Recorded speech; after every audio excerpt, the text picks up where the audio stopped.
আরে দাদা, আমরা কি করতে পারি? আপনার মানিব্যাগ কি আমাদের পকেটে যে আপনি আমাদের চোখ দেখাচ্ছেন? রাত হয়েছে, বাড়ি যান। খবর পেলে আমরা জানাবো। কথাটা বলতে বলতে জিআরপি অফিসারটি আমার দিকে তাকালো। আমি বিরক্ত হয়ে তাকিয়ে রইলাম তার দিকে। এমনিতেই আমার মেজাজ মোটেই ভালো নেই আজ। তার উপরে হঠাৎ ওনার মুখে এইসব কথা শুনে আর ভালো লাগছিল না তখন। ঘন্টাখানেক আগেই আমার ভরা মানিব্যাগটা চোট গেছে শিয়ালদার 21 নম্বর প্ল্যাটফর্ম থেকে। স্টেশন জিআরপি তথা লোকাল থানাতেও রিপোর্ট করলাম, তবে ফল হলো না। মন খারাপ নিয়ে যখন Sealdah to Kalyani last passenger train ধরে কল্যাণী স্টেশনে নামলাম, তখন রাত প্রায় 12টা। স্টেশনে নামতেই হঠাৎ মনে পড়ল যে গ্যারেজে আমার গাড়িটা রাখা আছে, তা অনেক আগেই বন্ধ হয়ে গেছে। মানে বাড়িও ফিরতে পারবো না। তবে সে নিয়ে আমার কোনো মাথা ব্যথা নেই। এই পোড়া জগতে নিজের বলতে আমার কেই বা আছে। পকেটে 4খানি সিগারেট আর মনে অনেকখানি হতাশা নিয়ে যখন কল্যাণা মহাশ্মশানে গিয়ে বসলাম, শ্মশান ঘাটের সিঁড়িতে বসে মনে এত কষ্ট হচ্ছিল যেটা কাউকে বলার মতো ছিল না। এক মন হতাশা নিয়ে পকেট থেকে বার করে একটা সিগারেট ধরালাম। এত রাগ হচ্ছিল যে সে আর বলে প্রকাশ করতে পারবো না। এই মহাবিশ্বে কত কি যে হয়, আমরা তার কতটুকুই বা খবর রাখি। হঠাৎ একটা তীব্র ভারী কণ্ঠস্বর আমার কানে এসে লাগতেই আমি চমকে উঠলাম। মুখ ঘোরাতেই আমার নজরে পড়ল এক বয়স্ক বৃদ্ধ ভদ্রলোক আমার দিকেই তাকিয়ে দাঁড়িয়ে আছেন।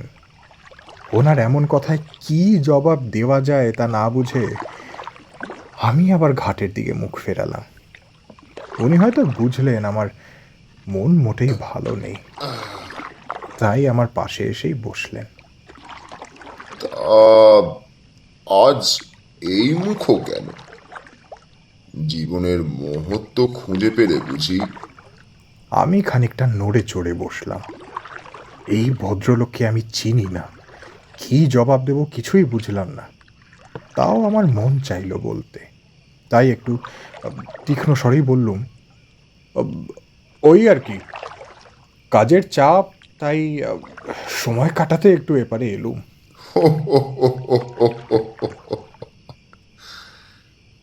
কাকে বোঝাচ্ছ?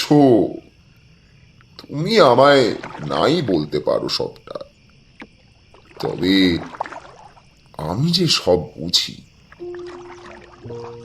তখনই লোকটি আবার এক অদ্ভুত কথা বললেন। জগতে কি চলছে আমরা তার কতটুকুই বা খবর রাখি? মানে কি বলতে চাইছেন? মানে এই যে একটু পরেই বৃষ্টি নামবে, তোমাকে এখান থেকে আমার সাথে ভিতরে গিয়ে বসতে হবে, কারণ ওই সিগারেটে তো আর পেট ভরবে না। এই বুড়োর সাথেই নয় খানিকটা সময় কাটিয়ে নাও। ভিতরে মুড়ি আর বাতাসা রাখা আছে, চলো আমার সাথে। আমি ভাবলাম লোকটি বোধহয় পাগল, সারাদিন কোনো লোক পায়নি, তাই এমন পরিষ্কার আকাশে বৃষ্টির আভাস খুঁজে পাচ্ছে। তবে লোকটির চোখ দুটো এমন উজ্জ্বল যে সাধারণত কোনো পাগলের তো হতে পারে না। তাহলে কে এই বৃদ্ধ? আমার এক মন এই মানুষটাকে বিশ্বাস করতে চাইছে, আর আরেক মন যথারীতি ভয়ের সংকেত জানাচ্ছে। তবে ওই যে উনি বললেন মুড়ি বাতাসার ব্যবস্থা আছে ভেতরে। খিদেও তো কম লাগেনি, সেই কোন দুপুরে দুটো রুটি আর একটু সবজি পেয়েছিলাম। তারপর সারাদিন যা চললো তার বলার মতো না।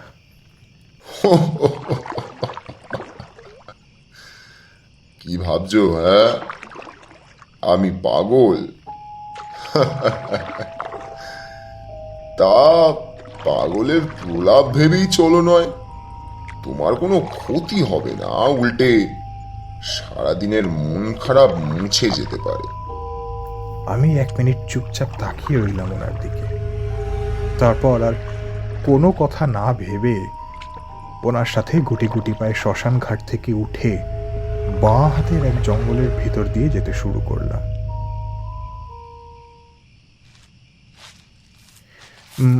প্রথমে একটু ভয় লাগছিল, তবে ভয়টা যেন ওনাকে সামনে দেখে নিমেষেই কেটে গেল। লোকটার একটা আলাদা মহত্ব আছে, তা আমি ওনাকে না চিনি বলতে পারি।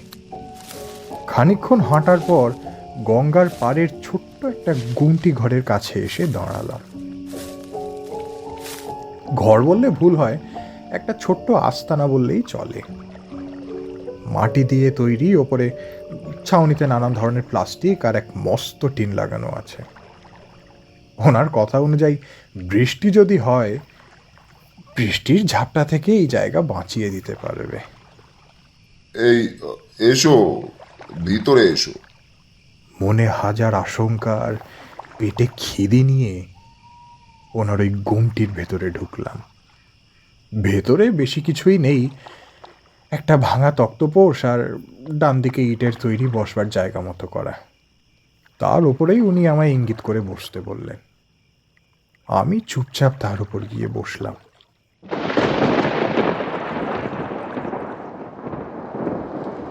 কিন্তু বসবার সঙ্গে সঙ্গেই দেখলাম সত্যি ঝমঝম করে বৃষ্টি নামল। ভেজা বাতাসে সোঁদা গন্ধ ভেসে আসে। তবে এত অজস্র বৃষ্টির মধ্যেও একটা কাক কর্কশ্বরে ডেকে যাচ্ছিল। কেমন বিরক্ত লাগছিল। হঠাৎ তিনি আমায় জিজ্ঞেস করলেন, তাহলে তুমি ফেরিওয়ালার কাছ থেকে বাদাম কিনেছিলে, তাই তো? বাদাম? ও হ্যাঁ, বাদাম কিনেছিলাম ট্রেন থেকে। তবে আপনি কিভাবে জানলেন আমার পকেটে বাদাম আছে? আমি তো নিজেও ভুলে গেছিলাম। তোমার বলতে হবে না, আমি ঠিকই জানি। আমি বেশ অবাক হলাম। ট্রেন থেকে একটা বাদামের প্যাকেট কিনেছিলাম, যেটা আমি নিজেই ভুলে গেছিলাম। তবে উনি কিভাবে জানলেন? তবে ফেরিওয়ালা কেন, রোজই তো ওদের দেখতে পাই রাস্তায়, পথে ঘাটে। না, ইচ্ছে হয়েছিল তাই আর কি। না হে, আমি সেই ফেরিওয়ালার কথা বলছি না। ছাড়ো সেসব, তোমায় মুড়ি দিই, তুমি খাও। দেখলাম নারকেলের একটা ছোট্ট মেলায় এক ডাবু মুড়ি আর 4টে বাতাসা দিয়ে উনি আমার দিকে সেটা এগিয়ে দিলেন। আমি মালাটা নিজের হাতে নিয়ে ভীষণ তৃপ্তিতে খেতে শুরু করলাম। আর উনি বিছানার তলা থেকে একটা কলকে জাতীয় কিছু বার করে মনের সুখে সেটাতে মুখ দিয়ে টানতে শুরু করলেন। তারপর বললেন, বলছি, সেই ফেরিওয়ালার কথা যে মৃত্যু বিক্রি করে, এরকম কাউকে দেখেছো? আমার গা ছমছম করে উঠল। আমি পা দুটো সেই জায়গায় তুলে বাবু হয়ে বসলাম। মৃত্যু বিক্রি করে মানে? না, তেমন কিছু না। তোমায় জিজ্ঞেস করা আমারও উচিত হয়নি, তুমিই বা জানবে কিভাবে? আপনি নিশ্চয়ই দেখেছেন। হ্যাঁ, দেখেছি তো বটেই, তা অনেক পুরনো কথা, এখন ভাবলে হাসি পায়। বলুন তাহলে শুনি। রাতটাও কেটে যাবে। এ অনেক পুরনো কথা, তাও হবে বছর 20। আমি তখন নদিয়ার একটা গ্রামে গিয়েছিলাম। গ্রামের নামটা ঠিক মনে নেই, কিন্তু জায়গাটা বেশ সুন্দর ছিল। ছোট্ট গ্রাম, চারপাশে সবুজ সতেজ ধান ক্ষেত, একটা বড় দিঘি ছিল, তার পাশে ছিল একটা প্রাচীন বট গাছ, একটা কালী মন্দির। গ্রামের বাইরে একটা বড় পুকুর আছে, তার পাড়েই ছিল কাল ভৈরবের শ্মশান। এর বাইরে আর তেমন কিছুই ছিল না। ওখানে আমি বেশ কিছুদিন সব সাধনা করেছিলাম। সেই সব রাতের কথা সে পরে আবার তোমার সাথে কোনোদিন দেখা হলে বলবো নয়। তো ওখানে যখন আমি থাকতাম, সেই সময় গ্রামের কয়েকজনের সাথে আলাপ পরিচয় হয়েছিল আমার। সেই সূত্রে মহিম ঘরাই আমাকে চিঠি দিয়েছিলেন। চিঠিতে লিখেছিলেন একবার আমার পায়ের ধুলো গ্রামে দিতে। আমাদের এখানে কিছু অদ্ভুত ঘটনা হচ্ছে, আপনি এসে তার সমাধান করুন। তো সেই সময় আমার হাতে বিশেষ কিছু কাজ ছিল না, ভাবলাম ঘুরেই আসি। গিয়ে দেখলাম পুরো গ্রামেই একটা ভয়ের পরিবেশ। লোকজনের চোখে মুখে ভয়ের রেশ ফুটে আছে। বাচ্চাদের আওয়াজ পর্যন্ত পাওয়া যাচ্ছে না। বাড়িগুলোর চেহারাও কেমন বিবর্ণ, দেওয়ালে শ্যাওলা, ছাদের টালি ভাঙা।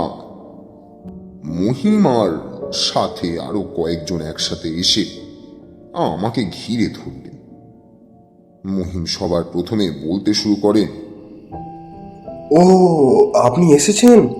কি ভাগ্য আমাদের! গত কয়েক মাস ধরে গ্রামে একের পর এক মৃত্যু হচ্ছে, কিন্তু কিন্তু কেন হচ্ছে আমরা কেউ বুঝতে পারছি না।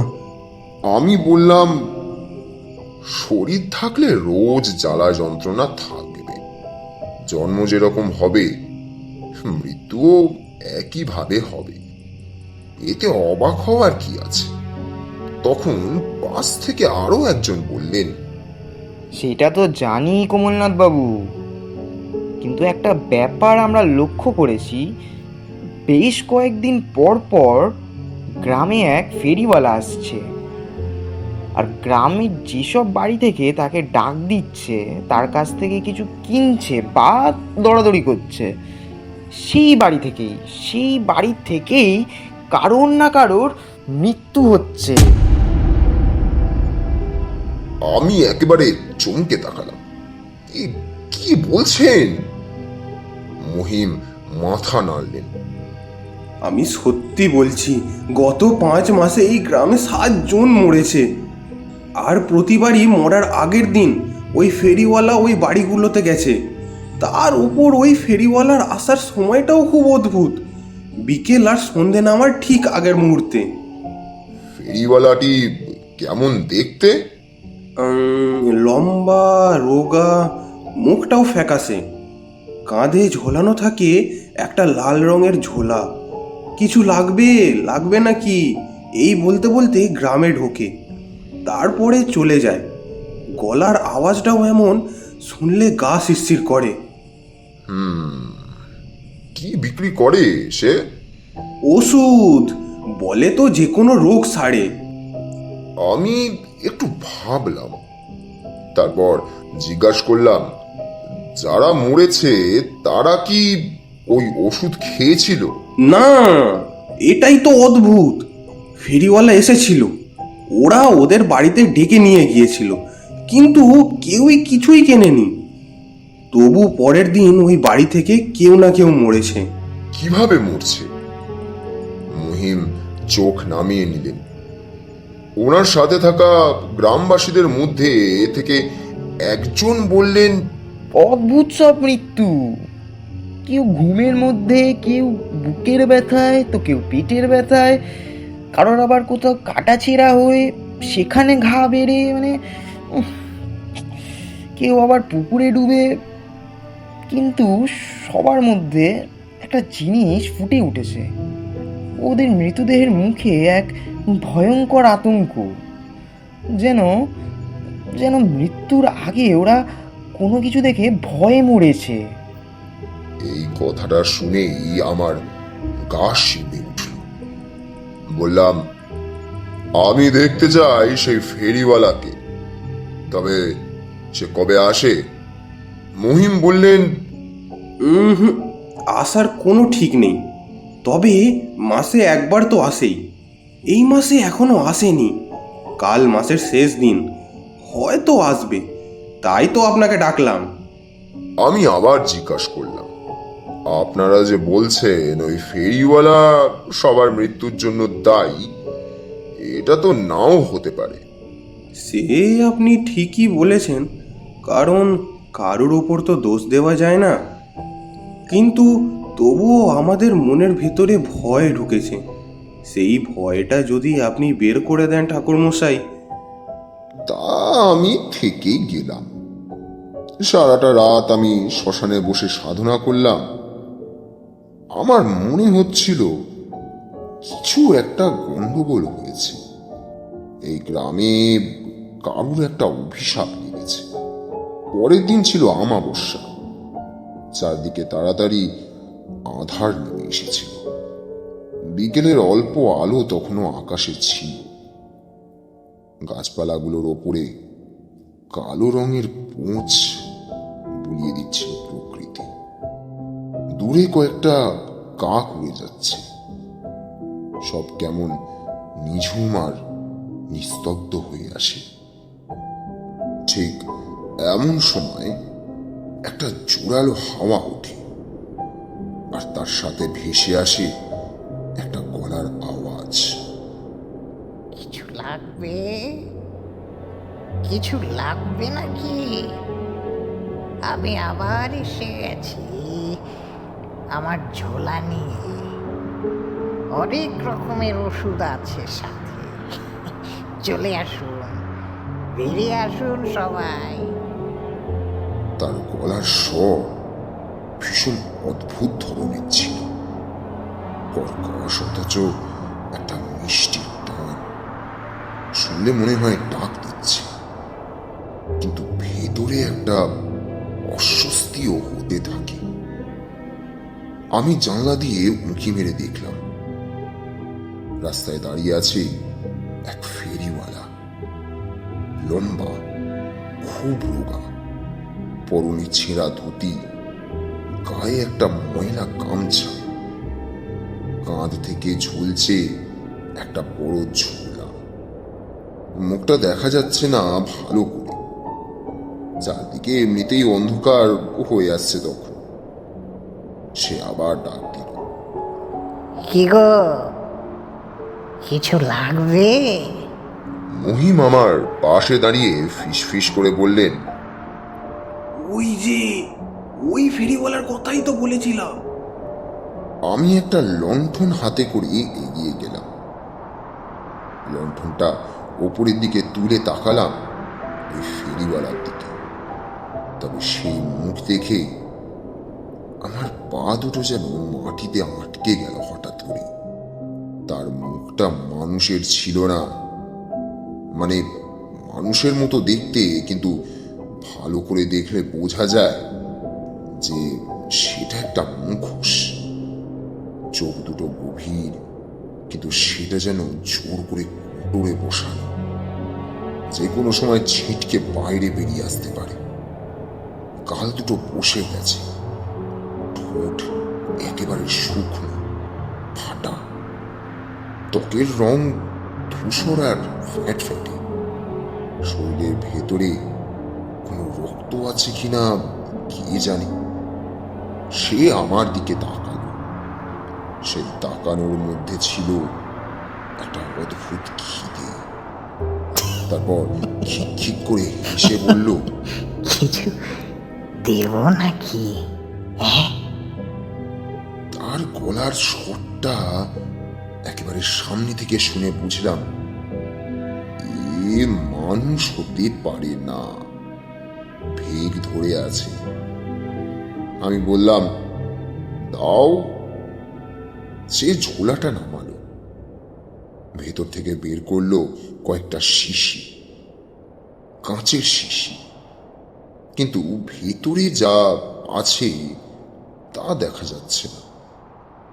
কালো তরল টলটল করছে। আমার হাতে একটা শিশি তুলে দিতে দিতে বলল, ওষুধ যে কোনো রোগ সেরে যাবে। আমি শিশিরটা হাতে নিলাম।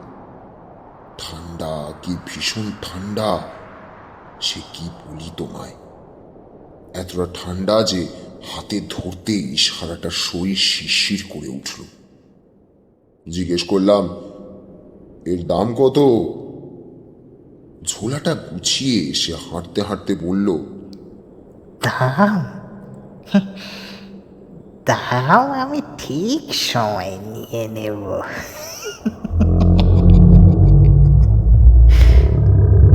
আমি দাঁড়িয়ে রইলাম।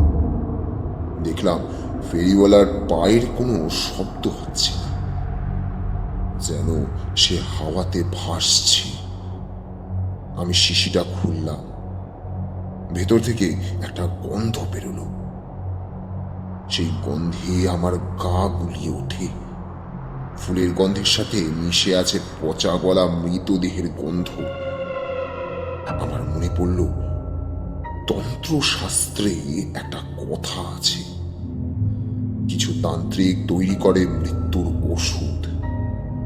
যে সেই ওষুধ নেয় তার আয়ু কমে যায়, আর সেই আয়ু চলে যায় যে তৈরি করেছে তার কাছে। আমার মনে হলো ওই ফেরিওয়ালা সেই ধরনের কেউ, সে মৃত্যু বিক্রি করে। আমি সিদ্ধান্ত নিলাম এই ফেরিওয়ালাকে থামাতে হবে। তখনই আমি দৌড় দিলাম। ফেরিওয়ালাটা যেদিকে গিয়েছিল সেদিকেই ঠিক ছুটে চললাম।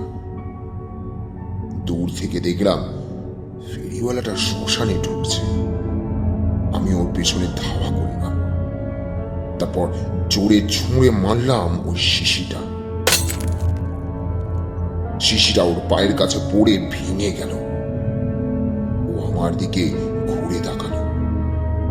তারপরে দেখলাম রাগে ওর চোখ দুটো লাল হয়ে ওঠে। সে রীতিমতো চেঁচিয়ে ওঠে আমার উপর। আমার ওষুধ, আমার এত পরিশ্রমে বানানো ওষুধ তুই নষ্ট করলে, হ্যাঁ? আমিও চেঁচিয়ে বললাম, তুমি মানুষ নও, তুমি এক প্রেতাত্মা।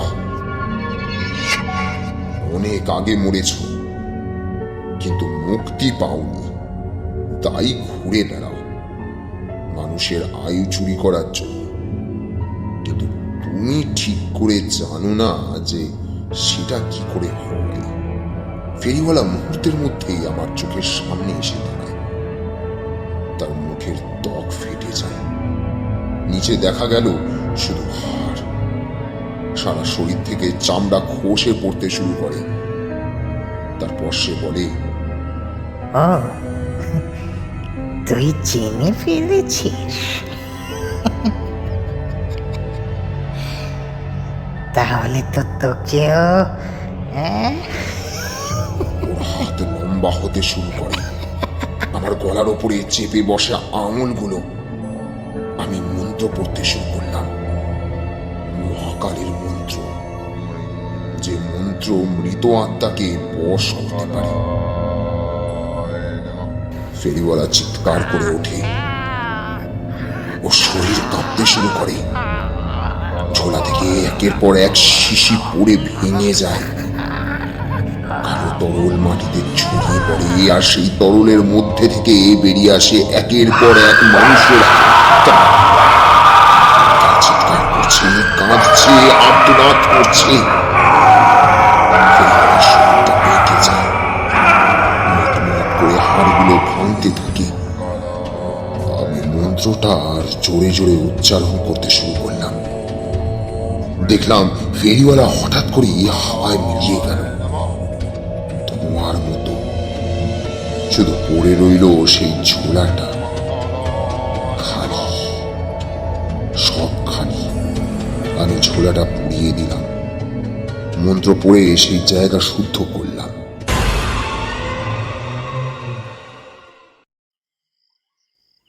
ভদ্রলোক থামলেন, তারপর আমার দিকে তাকালেন। আমি জিজ্ঞেস করলাম, তারপর? উনি বললেন, তারপর আর কিছুই হয়নি। ফেরিওয়ালা আর আসেনি। গ্রামে আর কেউ এইভাবে অপঘাতে মারাও যায়নি। কিন্তু সেই ফেরিওয়ালা কে ছিল? আমি জিজ্ঞেস করলাম। ভদ্রলোক দীর্ঘশ্বাস ফেললেন, তারপর বললেন, পরে খোঁজ নিয়ে জেনেছিলাম বছর 50 আগে ওই এলাকায় এক বৈদ্য ছিল। ওনার নাম ছিল হরিপদ ভট্টাচার্য। সে ওষুধ বিক্রি করত, কিন্তু তার ওষুধে মানুষ মারা যেত। আশেপাশের বেশ কয়েকটা গ্রামের লোকজন তাকে পিটিয়ে মেরে ফেলে, আর মৃত্যুর পর সে প্রেতাত্মা হয়ে ঘুরতে থাকে, প্রতিশোধ নিতে শুরু করে। তাহলে আপনি তাকে মুক্তি দিলেন? উনি শুধু মাথা নাড়লেন। আমি তাকে শুধু ধ্বংস করেছি। মুক্তি দেওয়া সম্ভব ছিল না, কারণ সে এত পাপ করেছিল যে মুক্তির যোগ্য ছিল না। আমি চুপ করে রইলাম। ভদ্রলোক বললেন, কিছু আত্মা এত অশুভ হয় যে তাদের মুক্তি দেওয়া যায় না, শুধু ধ্বংস করা যায়। আর সেটাই আমাকে করতে হয়েছিল। বাইরে তখন ভোরের আলো ধীরে ধীরে ফুটছে। দূরে কোথাও শেয়াল ডাকছে। বাতাসে একটা ভেজা আর ঠান্ডা ঠান্ডা ভাব। বৃষ্টিও থেমে গেছে তখন। আমি উঠে দাঁড়ালাম। তারপর ওনার থেকে আজ্ঞা চেয়ে বাড়ি ফিরে আসার পথে দেখলাম রাস্তার এক পাশে একজন ফেরিওয়ালা দাঁড়িয়ে। আমার রক্ত শীতল হয়ে গেল, মাথার সব চুল খাড়া হয়ে গেল ভয়। দেখলাম ওনার আশেপাশে বেশ ছোটখাটো একটা ভিড় জমা হয়েছে। আমিও এগোলাম। দেখলাম ফেরিওয়ালা নিজের হাতে বানানো বিস্কুট বিক্রি করছে। বেশ সুন্দর একটা গন্ধ আসছে সেটা থেকে। আমি স্বস্তির নিঃশ্বাস ফেললাম, কিন্তু মনের কোণে একটা ভয় রয়ে গেল। নিজেকে প্রশ্ন করলাম, কোনো ফেরিওয়ালা কি সত্যি মৃত্যু বিক্রি করতে পারে? হয়তো ওই কথাটাই সত্যি। জগতে কত কি যে হয়, আর আমরা তার কতটুকুই বা খবর রাখি।